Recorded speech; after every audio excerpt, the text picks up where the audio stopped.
Hello and welcome to Newsmakers on CHCH Podcasts. I'm your host, Louie Butko, and on today's show, I'm very pleased to be joined by the Mayor of St. Catharines, Mat Siscoe. After serving as a city councillor for 12 years and for a short stint as regional councillor, Siscoe ran for mayor in 2022 and captured more than 70% of the vote en route to a convincing victory. Before being elected mayor, Siscoe served as a high school physics teacher, and when he's not mayoring, he is either serving in his role as a board member for the Niagara Children's Centre or spending time with his wife and 4 children. Mat Siscoe, Mayor Mat Siscoe, I'll let people know, we actually go way back, when I was a young buck reporter in the city of St. Catharines. You were an up-and-coming city councillor, so it's great to have you on the show. It's great to be here. I'm looking forward to it. Before we get into the things we need to talk about, let's start with the most important thing. The Bills are hosting the Pittsburgh Steelers on Sunday. What is your level of confidence in Josh Allen and the Bills against the Steelers on Sunday? My level of confidence for this game is very high. I got to think, the offense has struggled over the last couple of weeks to get on track. They seem to get on track during the Miami game. The defense is playing at a very high level. I'll tell you, I was more concerned about the defense and Sean McDermott's calling of it. Things have gotten really good.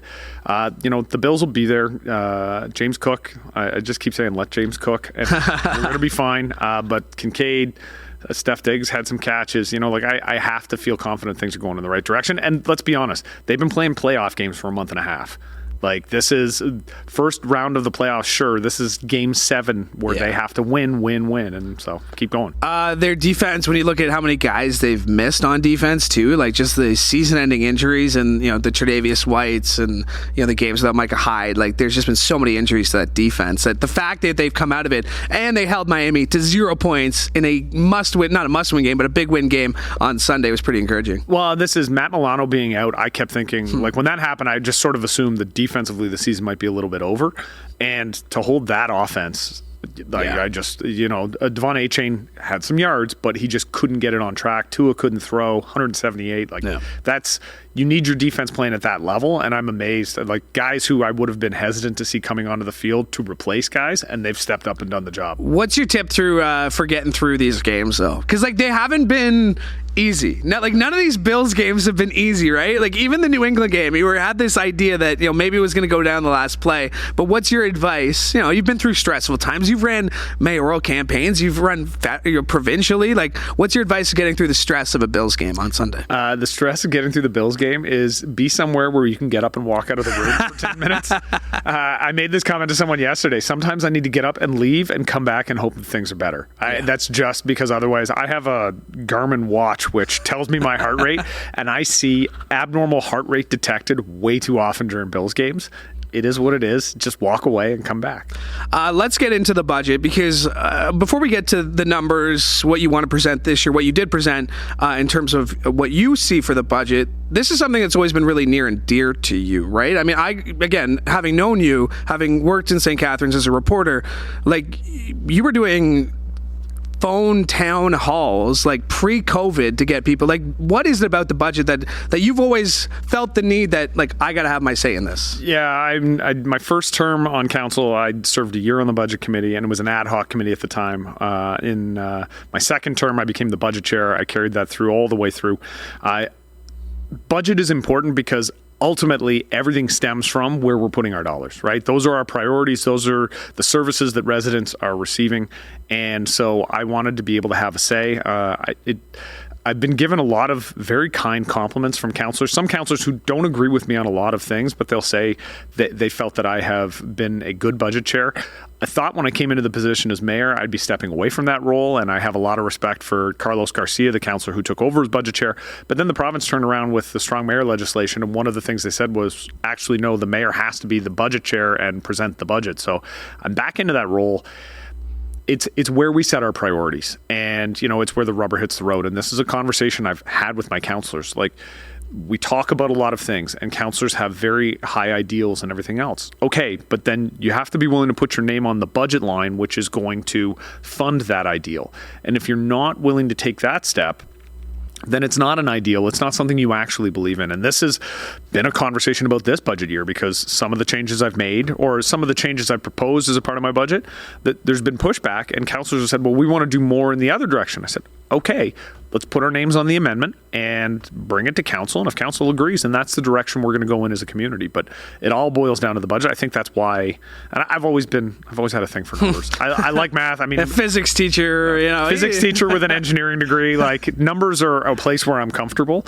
And for whatever reason, a lot of people have been very complimentary. And so I assume I'm doing a pretty good job. I'm going to keep going with it. Those strong mayor powers that tell you, this is guided from the province, that tell you as the mayor of a big city that you are the one to set the budget.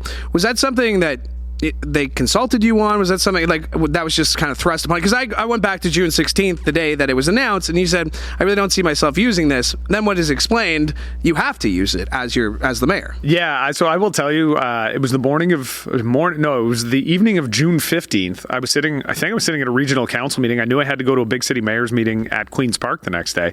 And I started seeing on Twitter that we were going to be getting strong mayor powers. And all of a sudden, in the group chats amongst the OBCM mayors, were like, has anybody else seen this? Did we know about this? Nobody asked. I vaguely understood the legislation because it existed for Toronto and Ottawa, and you read it, but if it doesn't affect you, then you're not going to spend a whole lot. We started diving into it, and on the 16th when I was asked, no, I didn't intend to really need to use those powers. With the budget, it's not a should, it's a shall. The province says you shall present a budget through your office, and so we've done that. I will tell you, and I've had this conversation with a couple other mayors and a couple of councillors actually as well, who had real hesitations. But this process creates more accountability and transparency, and it really forces council and the mayor to take ownership over the budget decisions. And it goes back to that idea about, if you have ideals, well, then you've got to make the amendment that says, well, I want to fund this because this is important to me, my constituents, my community.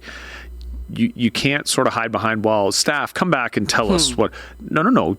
You have to make the decision, and then you have to put your name on it. And I'm a big believer in that. It was one of the things I ran on was we need increased accountability. This budget process, as much as it changes things where the numbers are coming from, it doesn't change the fact that my name is on this. When my council gets through the amendment period, their name's going to be on it. And now we all have to take ownership over the decisions we made, and our residents can call us on that if they have issues with it. Now, when you sat down and looked at what needs to be done, what jumped out at you as the mayor of the city, 1 year on the job, a little over a year on the job, what stood out to you as the priorities that moving forward, this needs to be addressed now? Well, I mean, we're seeing across the province, property tax rates are going up. And, we've heard lots in the news the last little while about Southern Ontario municipalities with larger tax increases than what people are used to. St. Catharines went through that. We did that last year, and we had that debate. And the thing that came out of the debate was, when I was able to explain the situation to residents who are upset, and rightly upset, and say, well, these are the priorities. These are the things that have changed post-pandemic. They said, okay, I get it, but we need to have a lens on taxpayer affordability. So staff made their recommendations in November, and then the budget was in my lap to make decisions. I said, okay, we have been hearing consistently, do more with less, find new ways to do things. So the budget, as it was presented, that's what it does. It's, we were able to get what shows up on people's property tax bills. From a city perspective, what shows up is a 0.61% increase from my budget. Now, the regional budget is separate. The regional special levies, the education portion, those are outside of our control. But the city's portion of the property tax bill is only going to add 0.61% to the overall property tax bill. Because we were told the concept of taxpayer affordability has to be the first and foremost. So we made recommendations different from what staff made, and now it's in council's hands, whether they want to see those through. Most of the changes I made, I will say, are completely uncontroversial, and in a few cases, council is probably going to ask to go further than what I've done, but it won't change too much materially. About 2552, these are numbers from your office. About 2552, that's the median home impact, or the 1.49% that you were talking about. One issue that is, I mentioned to you, I had seen an Instagram ad from CUPE. Yep. The forestry, the decision to maybe contract out forestry services for the city. You are the Garden City in St. Catharines, yep. And a lot of that is a lot of green spaces. This did get immediate pushback. What have you been hearing in terms of what people don't like about it, what people do like about it? So I made my budget presentation last night. The community had the opportunity to provide some feedback on what's already gotten out there. CUPE came and they did exactly what they should be doing, defending public services, and they did a good job. Great presentation. Folks from the community as well. The thing that gets lost sometimes is we contract out most of our forestry work. Like when it comes to tree planting, that's contracted out. When it comes to the stumping, when we're taking stumps out of the ground, that's contracted out. When it comes to tree removals, 60% of that is already contracted out. What I've proposed is to take that last 40% and contract that out as well. There's going to be a debate now at council. Again, like the big push from residents was do more with less. Well, we can maintain our service levels and decrease the cost by doing this. It was announced last night. One of the councillors said, I'm bringing an amendment to not contract out, to keep it in-house. So we would lose those savings. It's about $465,000. And the tax increase would increase by whatever that marginal amount would be. That's a decision from a philosophical standpoint. That's a decision council has to make. There was a lot of talk last night about trees and the importance of the urban tree forestry and canopy and how we need to maintain it. And a lot of people talked about that needs to be brought back in-house. Well, that's going to have further increases. Again, if that's the philosophical direction the council wants to go, I respect that, if that's what their constituents are telling them they want. But you can't turn around and say, well, listen, we want to do more with less and do things differently. And when I bring forward a proposal to do things differently and do more with less, then say, well, no, but not like that. Yeah. One of my biggest frustrations, and this is longstanding, is like a lot of times council wants, and I've been a part of this. I'll fall on my sword. I've had this opinion, but it's, as my time as budget chair has changed my impression. You can't demand lower taxes, but still want to be adding to the services. Like that's just not how it works. And, if the community wants lower taxes, I encourage everybody, reach out to your councillors and say that.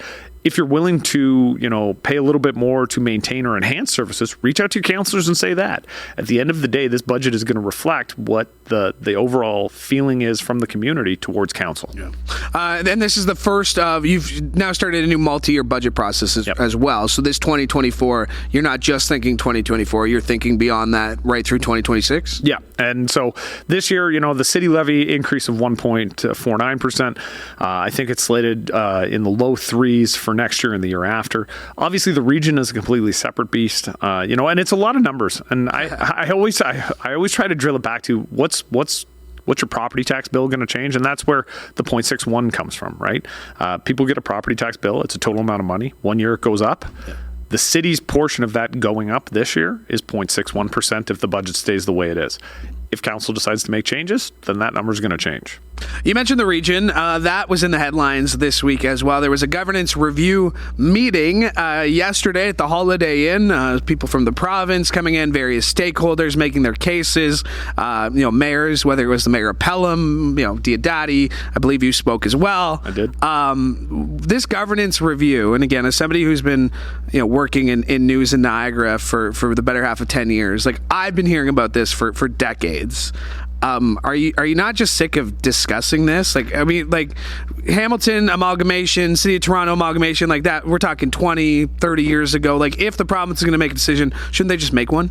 Yeah, I'll tell you, I've been doing this is my 14th year as an elected official at the local level. We've had this debate now 5 times. Changes to governance. We need to do this. We need to do that. 1 city, 4 city, dual role councillors. We've been through the gamut. I've said, this conversation sucks the oxygen out of any room where it's being had, and now you can't talk about anything else. St. Catharines, Niagara, we have real structural issues that we need to deal with. If a change is going to happen, I've said for a long time, it's going to have to come from the province because there's too many people with too many opinions in Niagara for us to ever settle on one. You'll never get that. So the province has to look at it and decide what's the most reasonable outcome. And I've been very honest with people. I'm a 4-city proponent. And what I've said is this: if you were to take the map of Niagara, you get rid of all the lines, and then you bring someone in who has no idea about where these little towns and cities and whatever were, and you just show them the map and you show them where the population is concentrated and where the economic activity is concentrated, they would land on a 4-city model. Like, that's how they would look at it. They go, well, I said yesterday, I think that's where most people would assume it was, because we're very clearly organized, where there's 3 clear urban centers with suburbia around them, and then separated by rural. And then there's a very large rural area to the west that could be its own rural municipality. If that's what makes the most sense now and is going to make the most sense in the near to medium term, well, then we should be altering our governance model. And people get caught up in this idea of amalgamations. But, I mean, the municipalities that exist now are because of amalgamations. Heck, you're from St. Catharines. Talk to someone from Meriton or Port Dalhousie and ask them, like those smaller groupings that, have this community spirit. If that community spirit exists, it's not going away. That's the fundamental reality, is you can maintain the community spirit within a better running system. And right now, the driving force in Ontario is build more homes. I identified, during the conversation at the standing committee, the structural barriers that exist because of this 2-tier system that make it harder for us to get more homes built.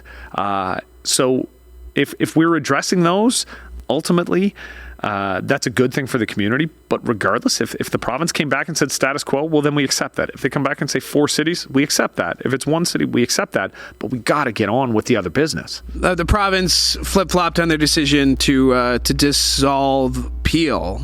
I mean, do you trust them at this point to make the best decision for Niagara residents, for St. Catharines residents? I do. I think, what was going on in Peel, and I don't think that process is over either. I think if the province goes through the standing committee process, and they're doing their due diligence, they're going through that, a report's written, the recommendation that the province acts on it, yeah, I do. I think that they're going to move forward with it. In the case of Peel, there may have been a desire to take action before all of the information was gathered. I still think there's going to wind up being structural changes in all of the regions, because I think there's a recognition that the way the system was designed in 1970 does not fit the 2024 world as well as it should. So structural changes need to be made. The province has already devolved planning authority down. That was the right call. I have a housing pledge in St. Catharines. Niagara Falls and Welland do as well. Niagara Region has no housing pledge. So I need the planners who are helping us to get that housing built viewing all of those applications through the lens of, hey, we have a housing pledge. We need to meet this 11,000 unit goal. How can we make that happen with this application, that application? You need a couple of other pieces, at the very least, move down to the local area municipalities, because otherwise we can't do our jobs. I want to talk about downtown, because there's a lot of good things happening in downtown. And again, you and I were talking about the arrival of the Performing Arts Center, the arrival of the Meridian Center, the conversion of one-way streets downtown, even something as small as that, revitalizing what for a very long time in downtown St. Catharines was nothing. It was dark. It was after 7 p.m., not much going on. I think you on council deserve a lot of credit. Walter Sendzik, your councillors that were on the council before. But where do we go from here? Because you have a new development that's going to house thousands built in by the parking garage there on Carlisle. You want to revitalize St. James Street, with the town hall sort of setup, town square. Is downtown ready for this influx of people who are about to come? I've tried to leave Geneva at 4:30. You drive down Geneva at 4:30, and this is very specific. Ontario Street, it's hard to get in and out of downtown as it is. Is the downtown ready for this influx of residents? So it's funny you mentioned, the difficulty. This is one of the areas where I've said we need more control, is over the entire transportation network. And you just mentioned, Geneva and Westchester. It's just regional roads and how they interface with city roads. It's a bit of a gong show. I will say, I think downtown is ready. We are seeing an influx of residential, which is phenomenal. The city made, along with the province and the federal government, some big investments over the last 15 years. You've got the Burgoyne Bridge, you've got the Meridian Center, you've got the First Ontario Performing Arts Center, you've got the Carlisle Street Parking Garage. Brock University. Brock University with the Marilyn I. Walker School of Fine and Performing Arts. All of those investments are important. The idea was to spur private investment. We're seeing that private investment now. Nick Adelick and what he's building on Carlisle is a gorgeous building. It's going to be fantastic. We have proposals for the Rock Pile and for Queen Street and for James Street. And now we're looking at the idea of the Civic Square. All of those pieces are starting to fit together. But there are issues in the downtown, and this is another one of those structural issues with the regional level of government where we need help, and I need to keep people focused. I'm existing within the system that exists now, right? We've got a regional level of government. They're in charge of community services, so anything related to the homelessness, we have to work with the region. They are building a temporary shelter now. That's good. I've been very clear. We need more of that. Yeah. Our point in time counts keep showing an increase in homelessness. Now, this isn't unique to St. Catharines or Niagara. This is happening across North America. But that doesn't change the fact that we have more and more people that are trying to live in our parks and in the ravines and by the creek. And, that homelessness problem and those encampments are spreading out from the core. They're not staying in the downtown anymore. You're seeing them in parts of the city that have never seen it before. That speaks to a need that the regional level of government, in conjunction with the province, need to fill. And if they don't, we're not going to be able to build a community where people want to complete these projects and people want to move to. The downtown had a lot of momentum, leading up to the pandemic. And I was the downtown councillor, I saw it on the ground. I appreciate the compliment. It was all of council and, going back to Mayor McMullen and Mayor Rigby, putting in place the foundation for that revitalization. The pandemic laid bare a lot of things across North America, specifically with respect to homelessness and with opioids and with mental health.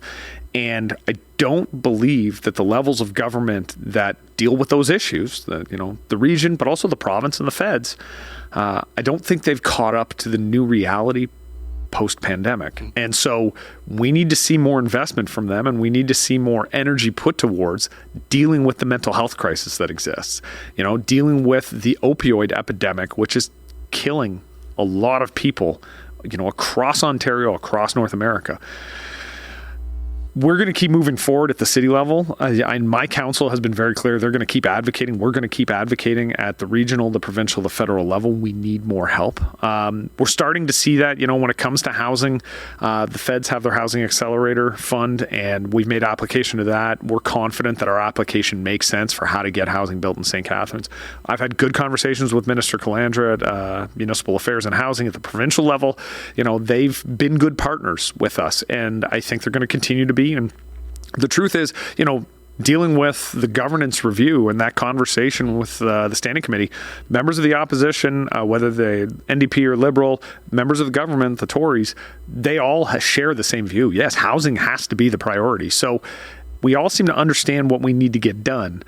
Now we need those upper levels to help us get it done. But I feel like you're just summing up, politics, basically, right? Because I'm not going to reach out, if my car's broken into, am I going to call Chris Biddle? Is that what I should be doing, right? Should I be calling Jenny Stevens? You're the most direct person. You represent the city of St. Catharines. And for someone to hear, I need more help.